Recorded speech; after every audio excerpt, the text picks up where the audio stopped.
So this is the first time we're hosting this event at the India conference. The idea behind this is very much for people to share their personal stories, challenges, opportunities that they've faced, and their thoughts about India in general. We have 4 great speakers with us today. We have Anita Dongre, Dr. Ananda Shanker and Vikas Khanna. I'll introduce Anita Dongre now, and then we'll go through and have 10 minutes if each person share their story. Having been at the forefront of fashion for over 20 years, winning accolades from various groups such as Forbes, Fortune, CNN, for being a successful entrepreneur, Anita Dongre has created one of the biggest fashion houses in India, House of Anita Dongre. House of Anita Dongre has 200 standalone stores and 650 shop-in-shops across the country. Thank you. Their turnover for the current financial year will be $100 million. Being vegan and an animal lover, she lives her personal philosophy through conscious efforts as a fashion designer, introducing cruelty-free accessories, thereby representing fashion with the conscious.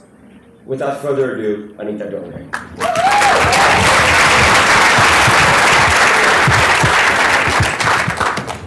Hi, is this working? Yep. Audible? Okay, good afternoon everybody. Pleasure to be here. Okay, pleasure to be here. Can you hear me? It's gone? Clear? Okay, pleasure to be here. I don't know, I mean, all of you studying at Howard, I don't know whether you realize how fortunate you are.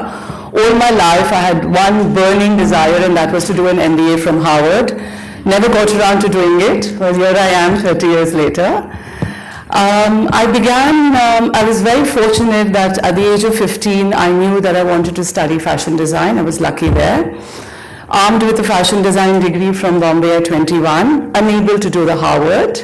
I started the business literally with 2 sewing machines in my bedroom.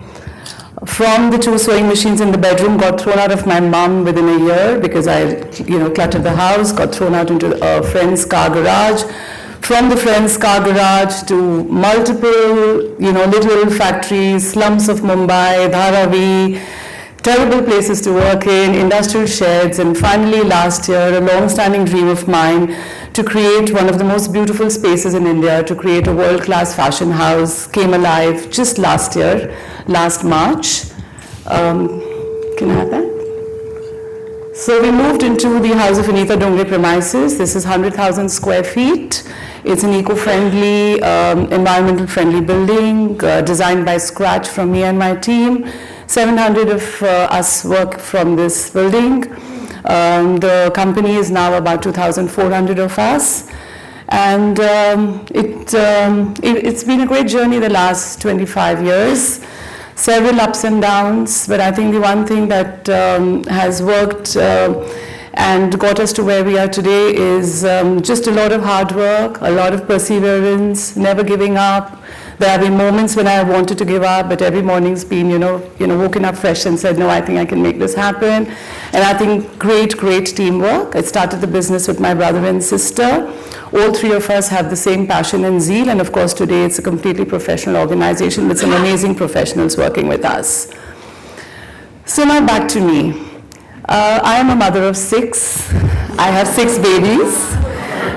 The first one is Yash. He's right here, sitting in front of me. Yash is 24 years old. And the other 5 babies are my 5 brands, which are as dear to me as Yash is to me. So I'm going to start talking about them. So, Yash came into my life 24 years ago. He's a blessing.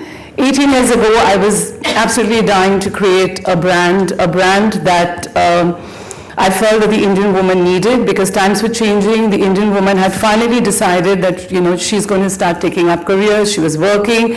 So and was India's first breath designer label. That was, it was just my answer to the Indian woman, because that's what she needed. It was reflecting the growing change in India. It was a success from day one. 18 years ago, there was no looking back. I meet countless of women who are grateful for me having brought Anne to their lives. I'm happy that I could do that. Baby number 2. Baby number 3, Global Desi. I come from Rajasthan. I'm born, brought up in Mumbai, but my growing years were spent in Rajasthan. And Rajasthan has a huge, huge impact and an influence in my life. I was absolutely dying to create a brand that reflected India, that reflected Indian prints, that used Indian colors, that was just India in essence, and hence was born Global Desi. Global Desi is, I think, a bohem, it's a part of me, there's a bohemian part of me that had to come alive in Global Desi. It's the brand I have the maximum fun with. It's just amazing, it's energizing to create for Global Desi. What followed is Anita Dongre Bridal, which came very late into my life. About 5 or 6 years ago, I was dying to create bridal wear. I was wanting to create bridal lehengas that are light, that are easy. My bridal lehengas come with pockets. They are lehengas that a bride can dance all night with. Gone were the days 20 years ago, 25 years ago, when Indian brides stood with a 20-kilo lehenga in one place, namaste, and did not dance at their own weddings. So for me, Anita Dongre Bridal Wear was reflecting this new age Indian woman who had changed. I preserved the craft of Gotapati, which is from Rajasthan, and it's a beautiful craft, and all my lehengas are with Gotapati. Then we come to Pink City. Pink City was inevitable. It's precious jewelry. It had to follow Anita Dongre Bridal. It's again manufactured in Rajasthan. I keep going back to Jaipur for inspiration. And it's again the Jarao craft of Rajasthan, which is a beautiful craft. Well, the newest baby number 6. So I, by now, had started traveling, and I was drawn to the villages of India. I'm a born, brought up Mumbai city girl, but having seen Rajasthan, I started traveling to other villages, started traveling to Gujarat, and I started meeting artisans who were just amazing with their craft. I mean, I could not believe the work I was seeing in front of me. A couple of NGOs approached me, and they said to me that, what we really need from you, Anita, is there's this amazing craft in the country, but the craftsmen don't know how to utilize this craft and how to put the craft in the marketplace. They don't know what are the kind of designs that are relevant in the world today. So, we really need your design expertise here. Design is something I understand best, and it became a pleasure for me to start working with the craftsmen and to contemporizing their designs, to changing the color combinations. The skill was theirs, the designs and the colors came from me and my team. Once we did that, we realized that what was really required also was a marketplace for the craftsmen. You could have all this beautiful craft, but where does it sell? How is the world going to see it? And hence was born Grassroot. So Grassroot is baby number 6. This is a small film I want you to see which captures the essence.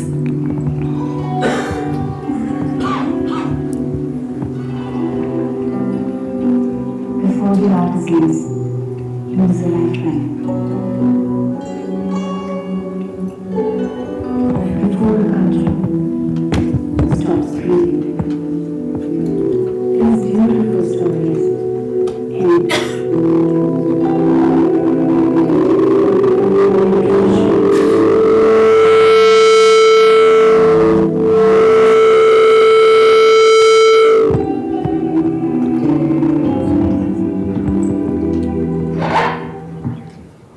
So Grassroot essentially works on, this is the brand I want to dedicate. This is the baby, the special child, the chosen one I want to dedicate the rest of my life to.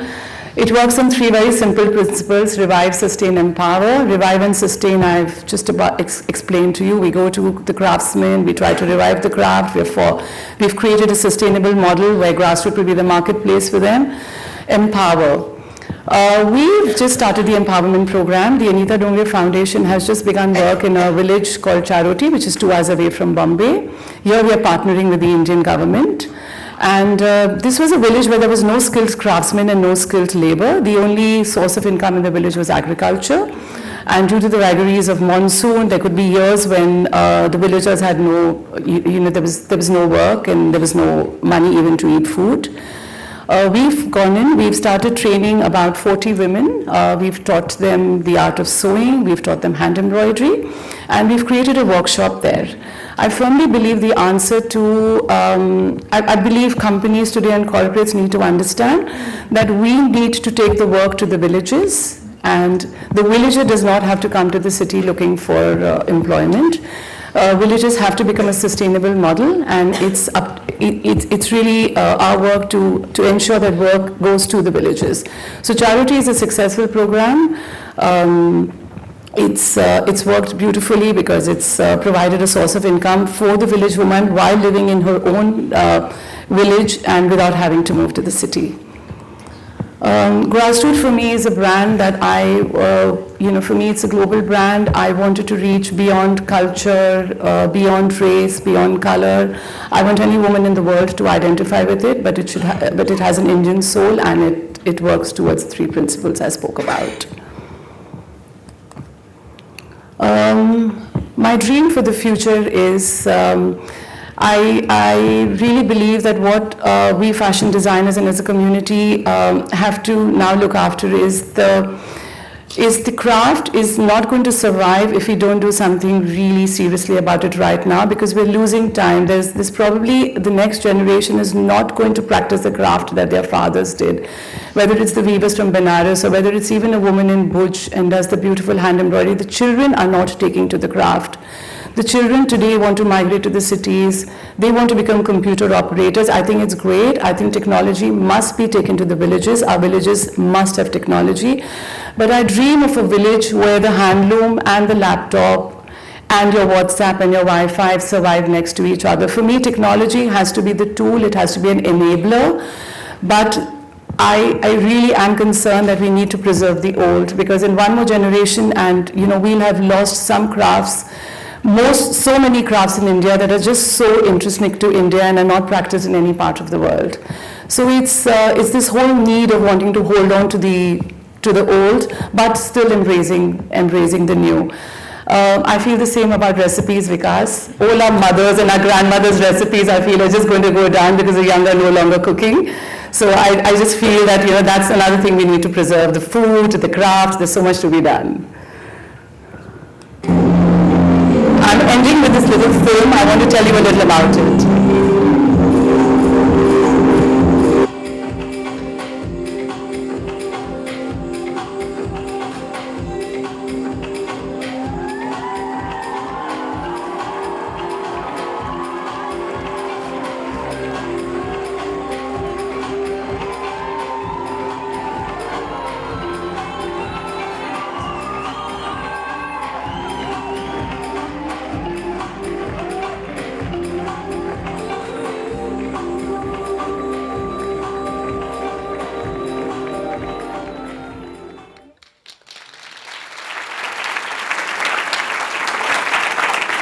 So let me tell you the story behind how these women came on the ramp. This is a group of women I work with. This is the NGO Seva, run by the amazing Leela Ben, who's done some path-breaking work in Gujarat. So we closely work with these women, and when I traveled to the village, and they had embroidered my entire collection that I showed at the Fashion Week in August.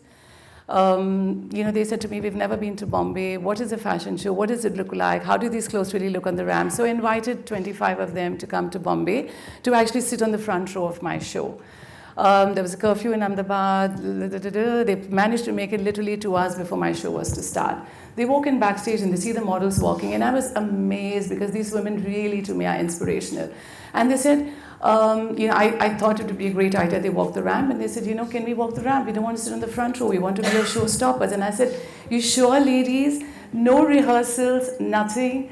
These ladies walked into the ramp so confidently. As you saw, to a standing ovation, and to bloggers, 22-year-old bloggers on the front row who actually wept. And everybody had a lump in their throats at the end of this show because just these women are amazing. So I thought this was my tribute to the craftsmen. It was great for me to bring them on the ramp. I think it's the first time anyone's ever brought the craftspeople to the ramp. And that's me.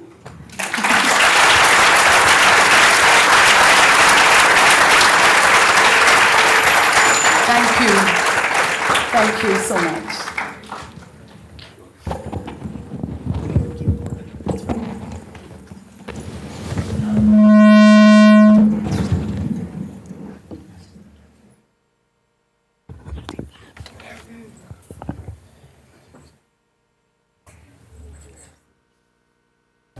Thank you so much.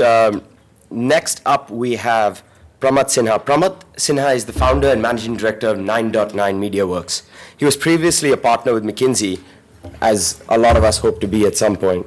Pramat led the project team to build the Indian School of Business, first as the project CEO, then as ISB's founding dean. More recently, Pramat is working with a group of eminent professionals and academics to build Ashoka University, an acclaimed new liberal arts university. For his contributions to education, Pramat was awarded the Personality of the Year by FICCI in 2015 and named one of India's top 50 management thinkers by Thinkers 50 in 2013. Pramat, thank you. Good afternoon, and thank you for having me here. I don't know what I'm doing on this panel with such an inspiring fashion designer, a chef, and a dancer who, by the way, doubles up as a railway traffic officer. I grew up in Patna and went to a Jesuit school. I was doing okay in studies. Everybody wanted me to be an engineer.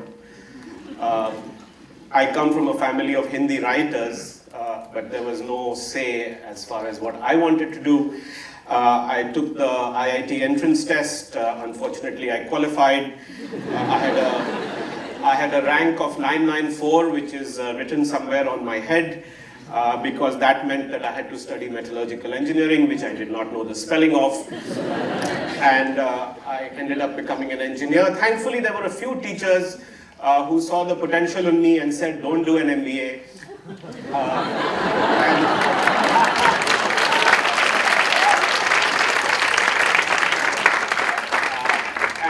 And they sent me off to do a master's at the University of Pennsylvania. It's a safety school for most of you here.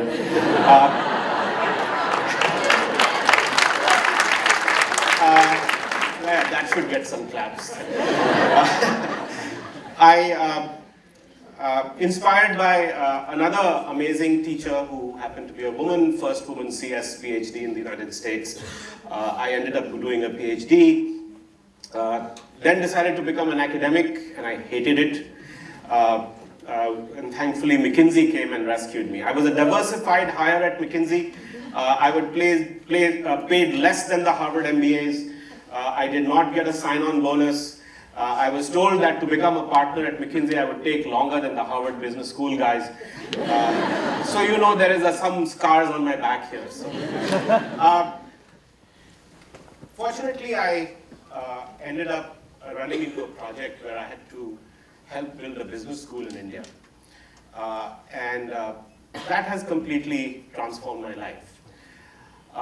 It was only then that I realized that I had reached where I had because of the privileges of education. The Jesuit school I went to in Patna, the government-supported Indian Institutes of Technology, which was basically free. The University of Pennsylvania, 300 years, 400-year-old history. And then, of course, back into the workforce. Like Anita, I have 4 babies. The Indian School of Business, the Young India Fellowship Program, Ashoka University, and now the fledgling of the lot, the Vikas Scholars Program for Women. I will quickly tell you about each of these. But thanks to these, I now have 7,036 grandchildren. One of those grandchildren is fortunately at Harvard Business School, and several other grandchildren are in the audience here today. Our country faces a huge crisis in higher education. We have 800 universities in our country. We have 45,000 colleges. We have 25 million students in higher education in our country, which makes us the second largest system in the world. But this is not the end of it. Over the next 15 years, our system has to double. Our system is today as big as the US higher education system, and it needs to double over the next 15 years. It needs to add an entire US higher education system in the next 15 years. And this too will only get us to a 30% GER. For those of you who know, this is only 30% of people who are eligible to be in college will be in college in 2030. all of us sitting here are extremely, extremely privileged that you had a college education. For people like me and you who are getting masters and PhD levels, you are off the charts on privilege, if you imagine what is happening in our country. The big problem, as you all know, is quality. And if you address this problem of quality, you can't address it. It is become so staggeringly poor quality across the board, except for a few institutions, that it's just impossible to affect widespread change unless somebody comes in and really shakes up the system. Unfortunately, that hasn't happened. And some of us keep working away at different ends of the problem to see if we can get something done. The way I have chosen to work on it is to work on specific projects, showcase them to people, and hope that by that at least people see the tremendous potential we have in our country to build what could be the world's best ever higher education system. Not just what is best in the world, but what is best for the world. For the world that we are looking at, with all the problems that we have in the world, we need the best people to engage in these problems and not just sit in elite classrooms like this and hope for a job with McKinsey. We need people to actually go out there and solve for the issues that Anita was talking about. How do you do that? The Indian School of Business was started in 2001 with 100 students. Today it graduates 800. 20 schools in the world within 7 years of its existence. Just within 7 years, it was the youngest ever school to break into the top 20 ever. Today, we have almost 7,000 alums all over the world. There are 250 of them working in Silicon Valley. They work in some of the top corporations of the world. Unfortunately, even today, a business school's success is measured by employment and salaries. Just now, we have placed 90% of our class for this year at an average salary of 23.5 lakhs, which is staggering for a place like India. And the school is ranked 29th in the world at this point in time. Our faculty do research, which cumulatively has accounted for more than the cumulative research of all Indian management institutions combined, if you look at peer-reviewed journals. So within a short period of 15 years, the school has attracted the best students. Our average GMAT scores are 710. We have 2 campuses. We have these students going out into leadership positions, the head of Google Maps, the business head of WhatsApp, the B2B head of Twitter, and so on and so forth. I'm not trying to boast about the school, but only to tell you what is possible in a country like India. We started Ashoka University. And as I speak about these, I must caveat it by saying that I did not create these institutions. I've been associated with them. There have been several others who've helped us get to where we are. And I don't want to give you the mistaken impression that somehow these are indeed my babies. They have many, many fathers and mothers. The Young India Fellowship Program was an experiment that was started to set up Ashoka University, India's first liberal arts university, with a very unique program, which is a 1-year program in liberal arts. Because everybody said in India, people don't care about liberal arts. Why would people send their students to a liberal arts university? And why would people employ people with a liberal arts background? Well, the good news is that last year for the 430 positions that we had at the university, 5,000 people applied. Of the alums that we have from our 1-year Young India Fellowship Program, which has grown from 50 students in year 1 to 200 students in the last year, we now have 450 alums out there. 4,000 people apply each year for this program. We have graduates of this program working at McKinsey. Hopefully one day they will become a partner. We have people working at BCG, some of the top financial, FMCG, telecom, banking companies around the world.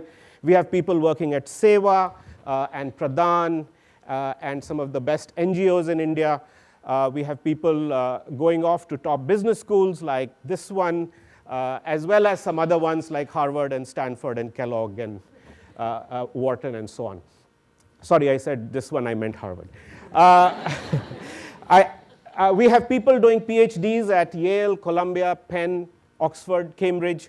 Again, in literally 5 years, you have a program that has made a mark all over the world. We have faculty from top universities around the world, including some who have left Harvard and Stanford to join us. Last year, for the 20 positions we had on our faculty, 800 people applied. Recently, a couple of more things about our undergraduate program. We now have 300 odd students in our undergraduate program. We have students from 27 different states, from 5 different countries.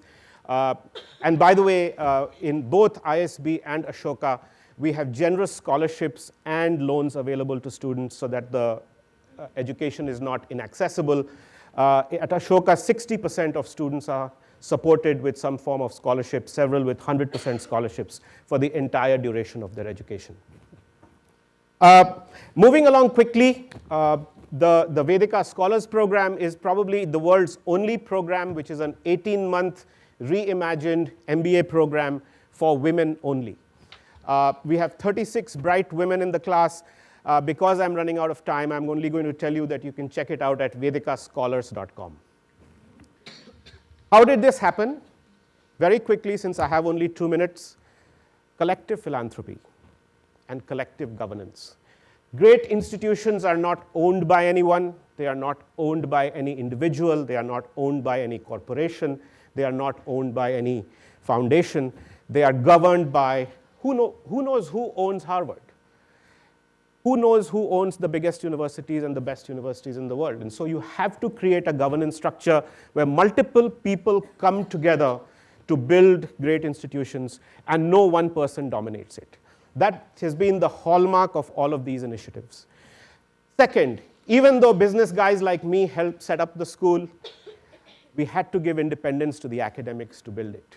And there's always the tension, but you have to manage the tension. Number 3, we always tried to solve an unsolved problem. How do you get a world-class MBA to India? How do you make sure you get a liberal arts education into India? How do you make sure that more women with potential get into the workforce? These are the problems that we've tried to address.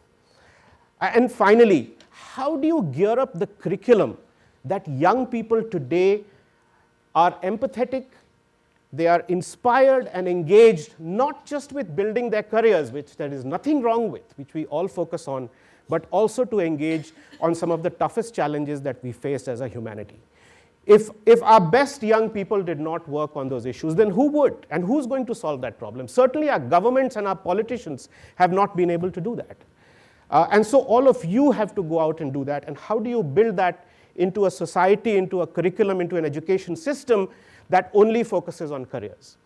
That's what we've tried to do through all of these initiatives. The one last thing I will say, and then I will wrap up. India has the opportunity today to show the world that you can disrupt the higher education system. Ashoka University, which will have 5,000 students doing liberal arts in India with world-class faculty and world-class students, is only going to cost $100 million to build. Chandrika and Ranjan Tandon, who gave $100 million to the engineering school at NYU, could have actually built a new university for 5,000 students in India.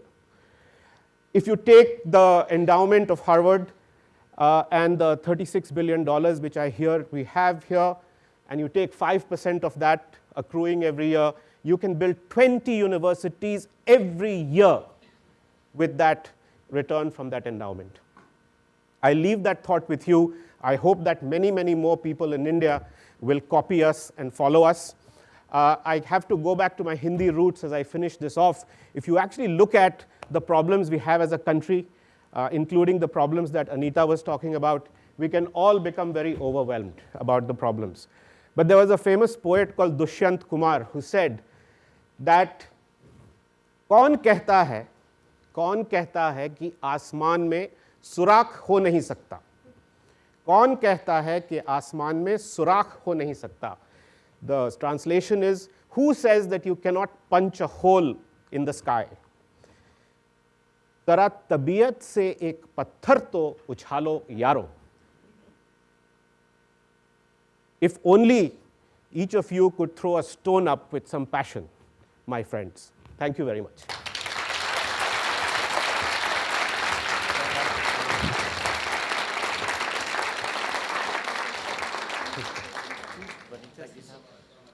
have Dr. Ananda Shankar Jayant, celebrated as one of India's most eminent and renowned classical dancers, choreographers, and dance scholars. Ananda was conferred with the Padma Shri in 2007. Oh, wow. Good for you. Can you speak louder? Your mic is not on. Mic's too far. As the artistic director of Shanker Kalakshetra, Ananda leads an acclaimed ensemble of Bharatanatyam artists. A TED Talk on electricity cancer has been ranked as one of 12 incredible TED Talks on the subject worldwide. Dr.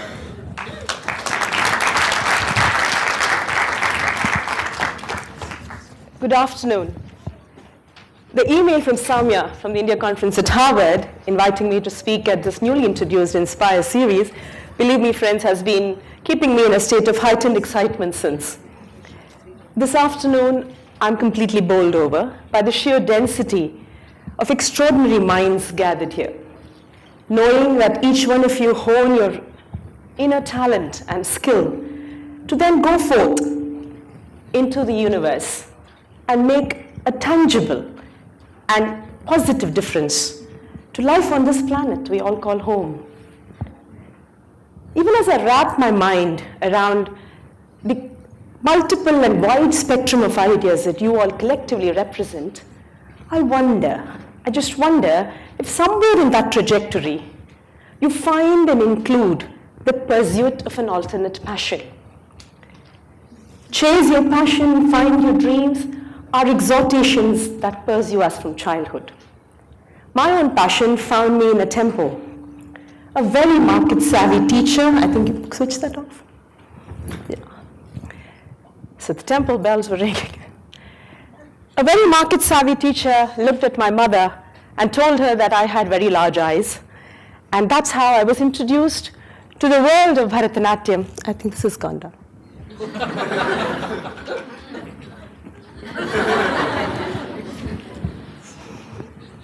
Yeah.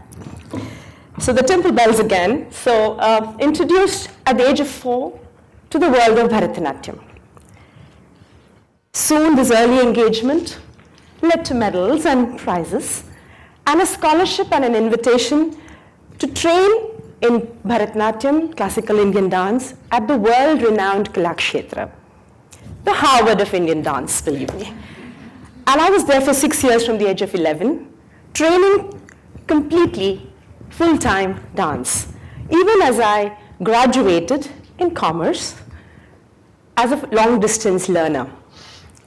Later at university, pursuing a master's in archaeology and art history and a PhD in tourism, I chose to sit for the exams, the public service exams that selects the administrators of India, and ran straight into a very irate and angry mother who imagined that my talent and training that she had spent so many years on would evaporate at the dull embers of a desk job.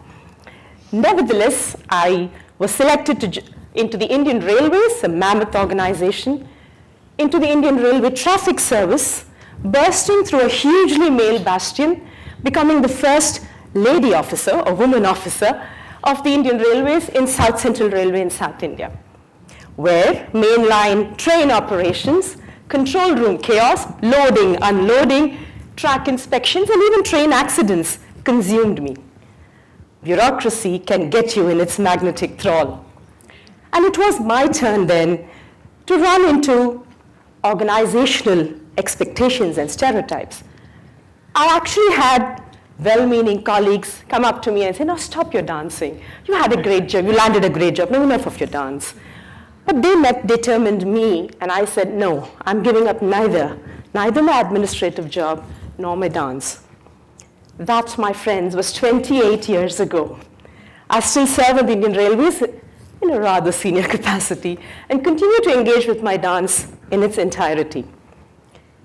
I think what I've done is I bring the systems of learning, systems of organization into my unstructured dancer's life and take back with me egalitarianism, harmony, aesthetics to my office desk. In retrospect, what I might have done is I've liberated my passion from the overwhelming burden of livelihood. I have chosen to release it from the yoke of success equals bank balance, equals career, equals life calling. I believe that I have chosen not to tint my passion with the brush of monetizing it as a single career choice. Dennis Waitley famously said, "Chase your passion, not your pension." I beg to differ. Ensure your pension, but don't you dare give up your passion. As an ardent fan of tennis, watching my heartthrob Federer and his nemesis Djokovic recently, I said, now, here is an example of the lucky few who are able to find a talent, a passion that becomes both a career and a calling. Not many of us may have passions that will give us that kind of a paycheck. For us, then, the way forward is to tread 2 or more tracks. A great career that will in turn then allow you to pursue your passion. I truly believe that the binaries of chase your passion, follow your dreams, versus be responsible are constructs of our own mind. Life, work, passion, excellence cannot be an either or choice. And yet, when we find those great jobs, great careers, the first thing we give up at that altar is our unique gifts, our unique talents. We bury it into the farthest recesses of memory to pull down later in sepia-toned pictures and look at it with yearning. The minute we get into these extraordinary jobs, we desperately try to align and confirm, and in that process, give up our uniqueness. And unique, we all are, each and every one of us, one of a kind. It is entirely up to us to channelize that uniqueness into great vistas of growth.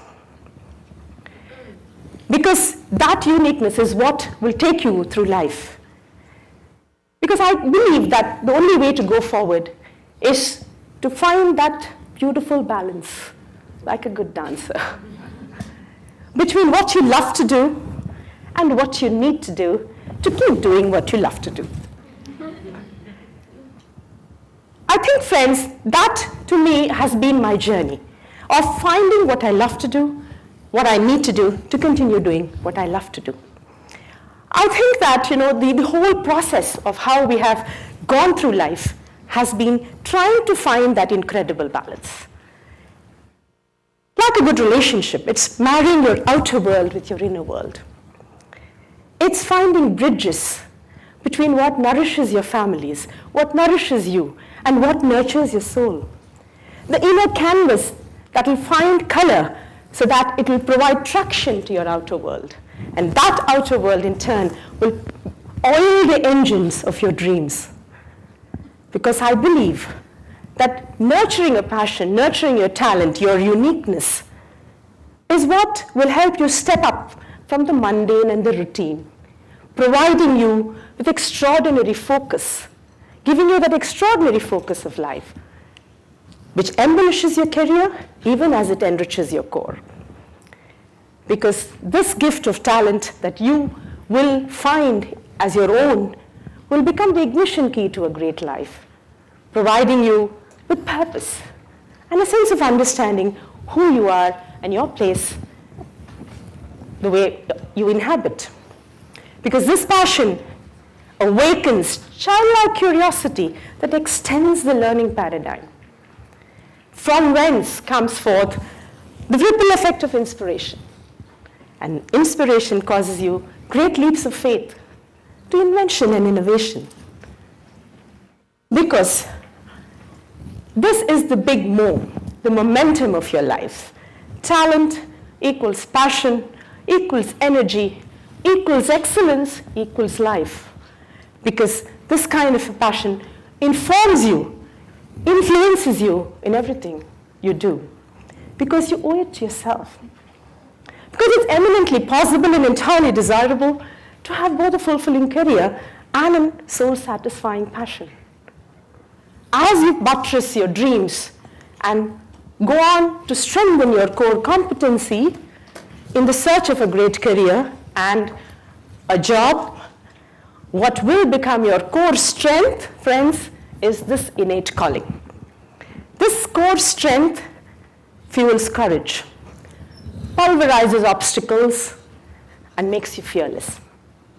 It is this core strength that will show you the pathway for comebacks from setbacks, as it did with me in my life's greatest challenge, a tryst with cancer, 7 years ago. And during that journey, what helped me come back, what held me by my hand and helped me ride it out, was my passion dance, which I had nurtured many years ago. Because, my friends, the business of life is to challenge us. And therein lies our greatest learning. And during these times of challenge, what helps us in going forth is this innate calling, gift, unique talent, skill, passion, whatever word you want to use. Is this talent that becomes a superconductor that will tap into the powers of and the creative energies of the universe. Because this talent, this unique talent, is completely full of positive energy, full of life-giving energy, and is all yours to create and command. All you need to do is exercise the choice to choose. So should we not pull out those sepia tone pictures, yellowing at the edges, and translate them into life-giving passions, life-giving energy, so that it informs the way of your life?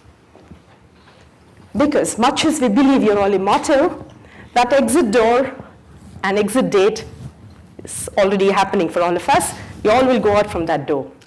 And on that last day of my life on this planet,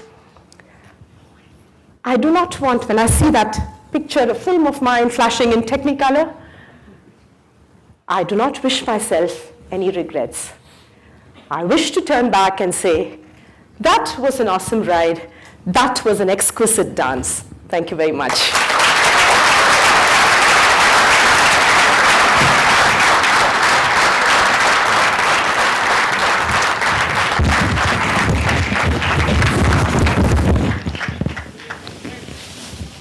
Last but definitely not the least, we've got Vikas Khanna. Vikas Khanna is an award-winning Michelin star leading chef and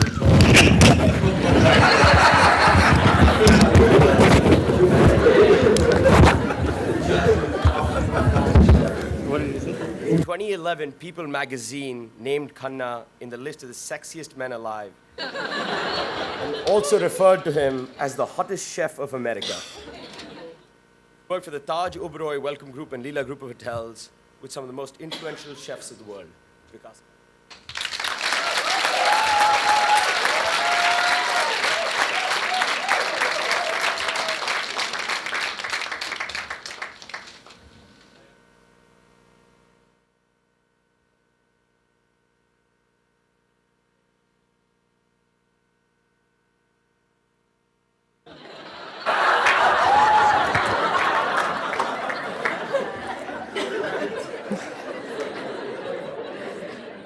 I have no idea why I'm here. It just shows there are not enough speakers in the world. But just a few weeks back, there was an event by Time magazine, and I got dressed, and I go there, and the receptionist got excited. Oh, chef, how are you? I said, good. So she said, come with me. So the two girls, they take me, Waldorf Astoria, bada hotel in New York. So they take me. When she's walking with me, she's talking, and I'm very excited. Wow, such a special treatment for a chef. So I said, oh, this is great to be here and everything. And she says, okay, see you later. So she gets me to this entrance, for the service entrance for the kitchen. So I go inside and I meet the chefs and everyone. So, oh, you're cooking tonight, and you're dressed? I said, I just got this clothes from Banana Republic. And they invited me for dinner. तो कहती है okay. And nobody wanted to agree that I was invited for a dinner, which is. तो फिर मैं वहाँ से मैं बाहर आ रहा हूँ, तो the manager says, oh no, the staff has to remain inside.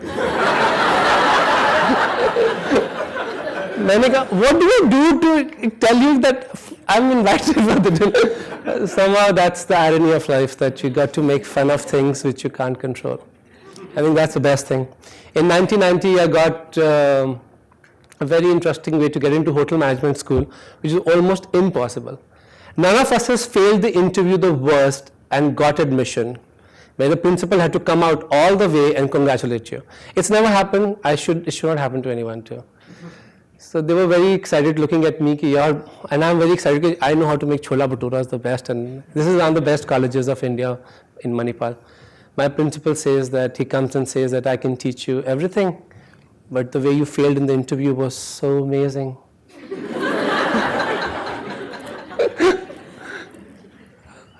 You failed me because I'm failing to tell you, please go back to your bloody Amritsar, and I can't say that to you. I stand here and I feel that I'm denying something which is so simple and yet so supreme. Because there's something so real when you spoke about food. So I told him, I said, I don't like, where I come from in Amritsar, there's no indirect talk. You eat or you don't eat, that's the only conversation we have. So we don't know anything about intellectual stuff, there's nothing, we don't talk about those things.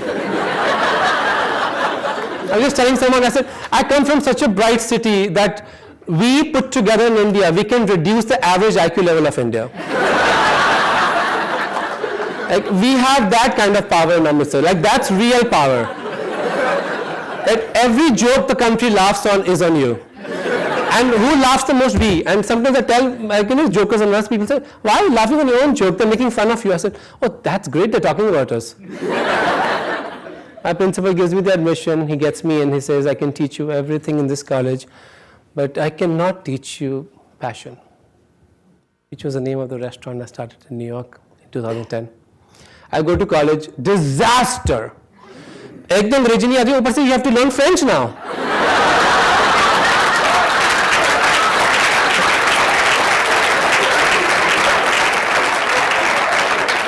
तो पहला French का test हुआ teacher का, तो कहती कि you come here. So sitting in the last. So she's thinking, what do you think? What subject is going on here? I said.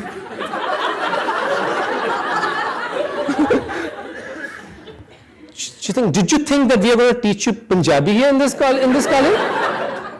Like, you have guts, man. You really got guts. That you're sitting there and you're pretending as if you're understanding. Do you understand? I said, oui.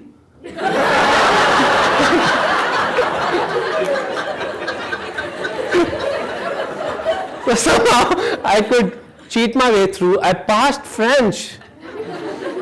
And nobody talked about in the college, कौन first आया? Everybody is interested in me. Vikas fail हुआ? It's like, I passed French, first try. Amazing. वो तो तुक्के वाला, guess, मतलब, you have to mark 1, 2, 3, 4. मैं कह जय बजरंगबली, जय कृष्ण जी, जय Ganesh ji. And I swear, we are so lucky to be born in India. Because they can give us the biggest paper and our gods won't end. Lakshmi ji, Durga ji, and I passed. Like, some gods were happy with me, and I passed exactly. And my principal calls me in the office, and he says, you did a great job. I said, really? And he says, yeah, you passed in French. Like, nobody even trusted first con I class. I took the whole attention away of anything which was educational in the college. The whole attention was, did this guy fail? Principal, you did a great job. I said, really, how? I thought if he's referring to my French. I said, मर गए, इसने सवाल पूछने, भगवान का नाम थोड़ी बताऊंगा. कहता, you topped in F&B production in the college. And nobody paid attention to those exams. Everybody's interested in my French. But that was good. The world was looking somewhere else. You looked somewhere else. I received 100 out of 100 in food and beverage production. And that was the first time I saw shrimp. Shrimp, I know it's very common for everyone, but when you come from Amritsar, we don't have shrimp. We only have tandoori chicken, Amritsar very machi. So I had a bowl of shrimp there and I thought it was like earthworms or something like an insect or something. So I took it, I said, oh God, I must clean it. So I just threw it in the garbage. That was almost 25 years ago. But that did not inspire me. What inspired me was that there was a magazine in the college, in the library, and somebody wrote that it's so unfortunate that the greatest glory will not be for an Indian chef. I don't know what they're saying. It said that an Indian chef will never receive a Michelin star because we don't belong that. I don't have a Michelin star, so I was not sad about that.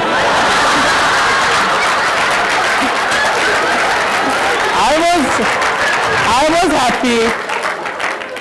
I don't know. My mother still calls it Michigan star.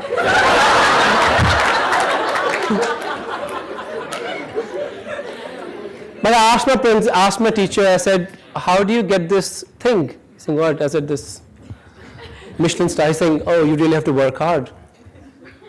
I said, Chalo, I'll work hard. I see all the donkeys working hard on the street.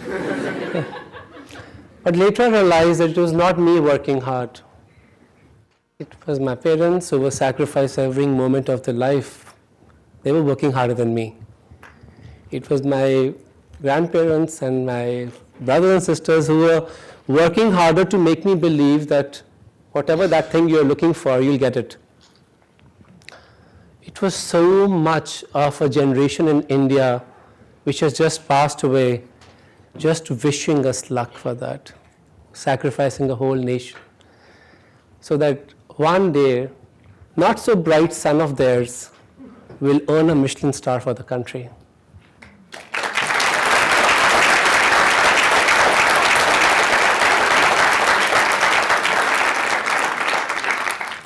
In 2010, near Gandhi Jayanti, I got the first Michelin star. They call you.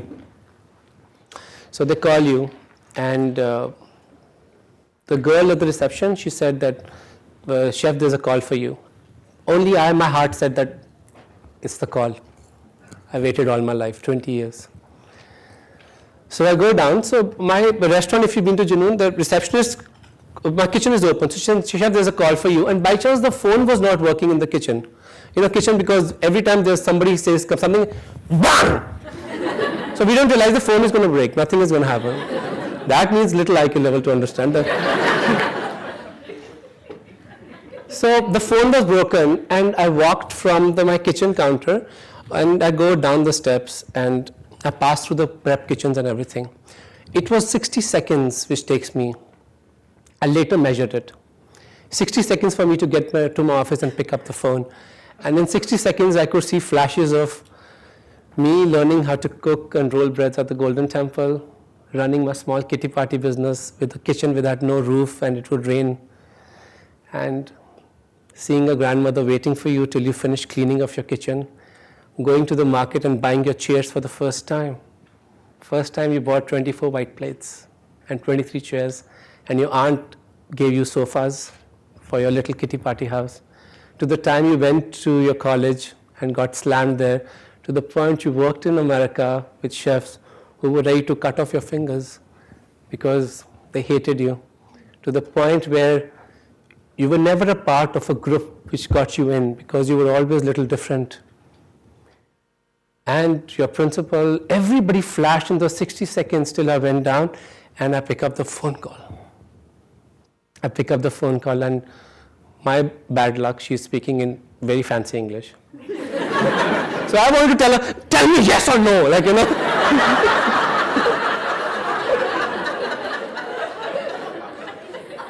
So she's saying, and I'm already thinking about all the things, and I can't read. My eyes are, somebody's waited 20 years. It's hard for you to believe that what a long wait it was. All your wrong decisions, everything flashing in front of your eyes. And then I see this small, office cluttered always. There's a small quotation which was there it's a Mexican proverb. Which says, they came to bury me, they forgot I was a seed.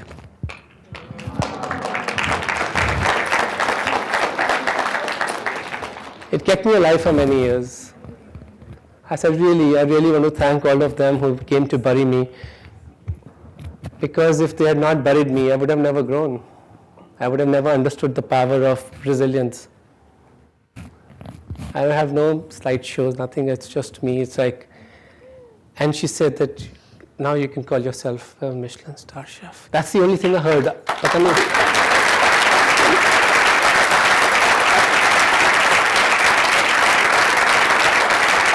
Just a few months back, I became the first Indian chef in America who got 5th Michelin star. It was and one thing which is amazing that last 12 years, that's the last wrap up है मेरा, दोस्तों. Being Punjabi, you have no concept of talking less. Even with Tata takes approximately 1 hour. So like Tata, फिर again बात बस. अच्छा चंगा Tata. And then you Tata so much to go to the house to do Tata, and then they come back to your house saying Tata. It's like goodbyes are really long in my culture. It's like till the other person wants to commit suicide, and we're still talking. The other person pretending he's dead, lying on the floor, you're still talking. You don't notice the other side.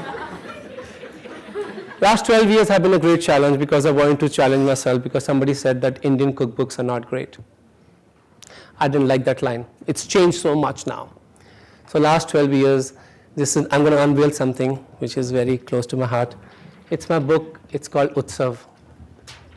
We only have 12 copies of the book. I gave one to President Clinton. I gave one to Dalai Lama. I gave it to Mr. Modi when he came to America. I gave one to the White House. And so after 12, on Diwali day, we'll release the book. And soon I'll be starting a trust where I pledged $1 million for malnutrition and hunger in India for children.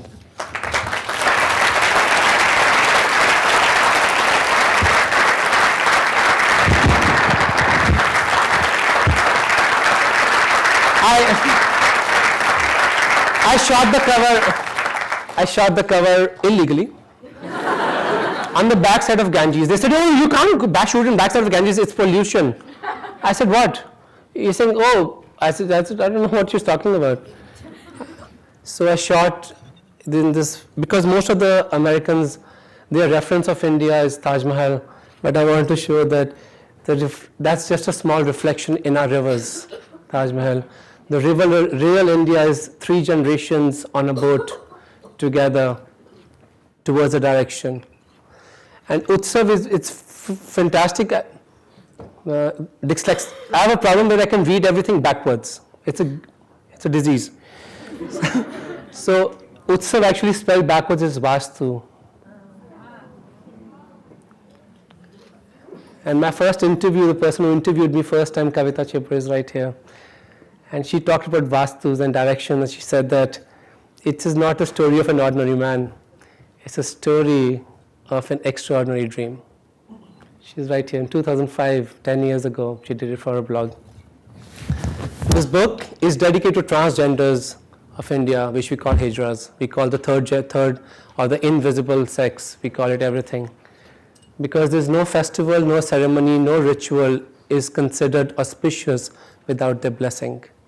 So I start the book from the ironies of India and how this book is a real representation of secularism.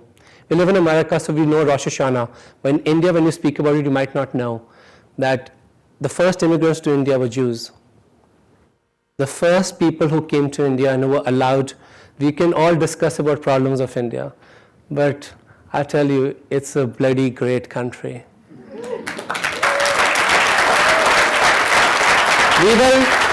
We will never have a more diversified nation in the world. America talk about diversification from immigrants, but here they live with us, they live within us. They are the seeds which grow into beautiful plants or tree we call India. Thank you.